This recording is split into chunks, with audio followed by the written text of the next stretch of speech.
Xa selukholwa onambuzo omkhulu ke ngokuna ukuthi endlini kaThixo wenza ntoni, size nalo mpendulo, discovering your own spiritual gift, part number 3, gift of help. Now xa kuthethwa nge-gift of help kuba endlini kaThixo okanye kwi-local assemblies kungekho familiar ukuthi kutishwe ngayo, bendifuna siyibase in scriptures.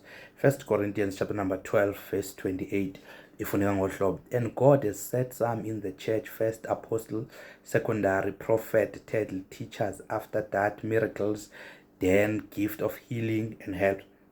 Yintoni i-gift of help? Masiyijonge. I-gift of help, it is the ability or capacity to assist. Now xa solujonge ngokwa dictionary, eli gama lithi gift of help luncedo olungapheliyo, ngumthombo woncedo ozohloloko ukhona for ukuthi kuncedwe abantu. Olu ncedo liyafika linokukhulula, luphinde lufike linokuhlangula. Then xa lukhangela eli gama lithi gift of help from ngokwesiGrike, uzofumanisa ukuthi amaGrike ayelisebenzisa igama elithi help kubantu ababesebenza ehospital. Abo bantu phakathi kwabo, we are talking about doctors as well as nurses. Then eli gama lifike khona apho. Ke ngokuna sithetha ngesiphiwo esiye umoya oyingcwele asiphe abantu, sihlale ebantwini ukuze izulu libe nokwazi ukuflowa among the people, linceda abantu ngoncedo olungapheliyo ekubancedeni kwabo, libakhulula liphinde libahlangule.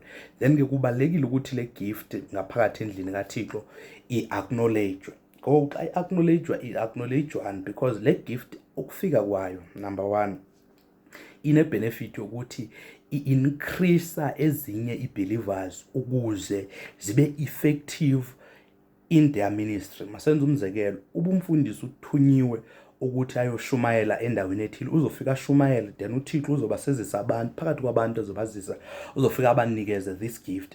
Then ke nguna aba bantu bazofika bamrescue, bamrelieve umfundisi from kweminye imithwalo bayenze. Yonke ngokuna ilento izomenza ukuthi abe effective kwiministry yakhe ukuthi enze apha. Xa ifikile ke ngokuna ifike irelieve, ibe seyihlangula abantu. Then i-gift of help yona ihlukile although i-gift ekwi-service, but ihlukile ne-service le icaciswa emibhalweni. Yona ifocusa kakhulu ekuncedeni abantu, apho khona yona kusuke kuncedwa abantu. And i-gift of help xa sefika kwi-local assembly ifike iyenze i-local assembly ibe ne-stability, ibe nokwazi ukufunctiona, so that i-local assembly ingabi indawo yokuthandaza kuphela but ihambe beyond i-church buildings. Kubalekile ke ngokuthi bonke abantu abangaphakathi endlini kaThixo abanele gift bavumeleke bafunctione, because ku-easy ngayo ukureacha ilentozana i-community around us using the very same gift of help. Because i-gift of help ayifocus kuphela kwi-physical needs, iyafocusa nakwi-spiritual needs, iphinde ifocuse nakwi-financial needs. I-gift le esetyenziswe ebandleni and iyakwazi ukunakekela because ineliso lokujonga abantu. And ebandleni le-gift of help you will find out even kwi-giving zabo abafocusanga only to the pastor, but bafocuse kumalungu onke alapha ebandleni, bangapheleli kumalungu alapha ebandleni, babe sebeya beyond church buildings, bafocus kwi-community as large around bona. That's why it's so important, because le gift iyazisusa i-pressure zobomi, iphungule imithwalo.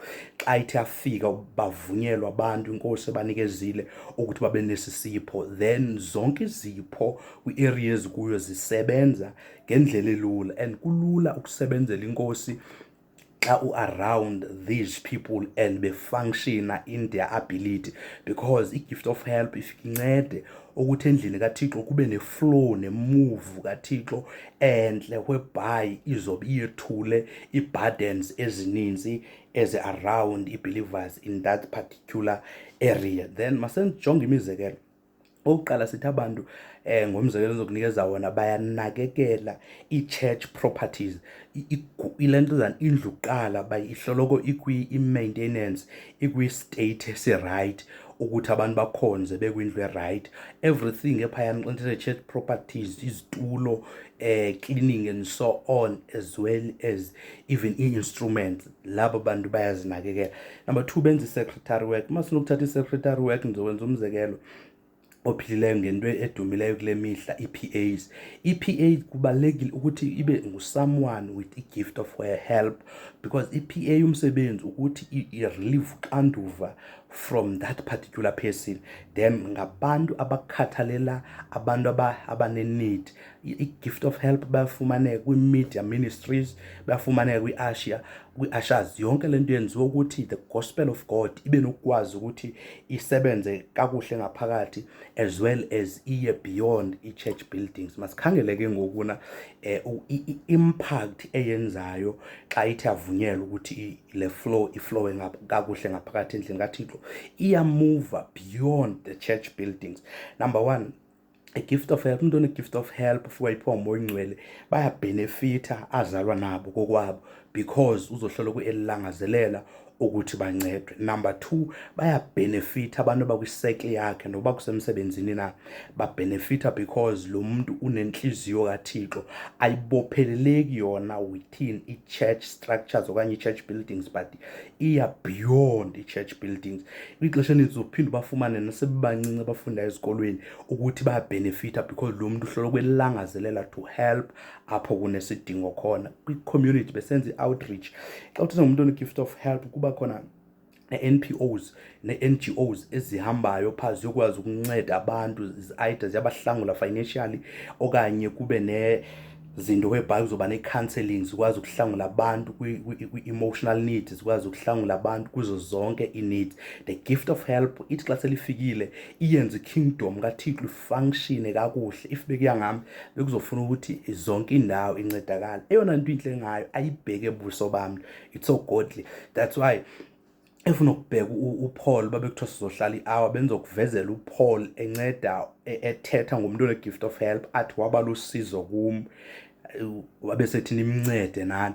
Iba lusizo lokuthi isuse uxanduva oluthile emntwini, so that umuntu abe nokwazi ukufocusa specifically kwizinto ezithile. And there is only one woman eyavuswa nguPeter, yavuselwa ukuthi yona ine-gift of help, inceda abantu. Xa sebefika beyixelela ukuthi ibisenza ntoni endlini kaThixo, zakuthiwa yayishumayela okanye yayithandaza, although unokwenza ukuthi ezo zinto yayizenza, but yayikwazi ukuthi inceda abantu. That's uPaul xa ethetha nge-gift of help uyamfumanisa ukuthi ibalulekile even nakwi-base scripture esisethu, because xa ubheka le ndlela zibekwe ngayo, one of the very important gift efuna ukuthi zilento zibe khona endlini kaThixo, as ndithe kuwe, ziyayivumela i-flow ne-move of God ukuthi uThixo asebenze in that particular area, and athi xa isebenza enze impact ezoba beyond church structures, i-impact edlulayo from ebandleni yofikelela even nakwi-community benefit. Then uma uyikhangela, believers who usually have this gift do not make themselves visible or talk about it, but are very important.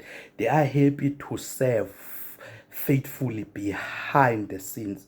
Abo bantu akusobantu ngesixhosa esisimple abakuthanda ukuvela.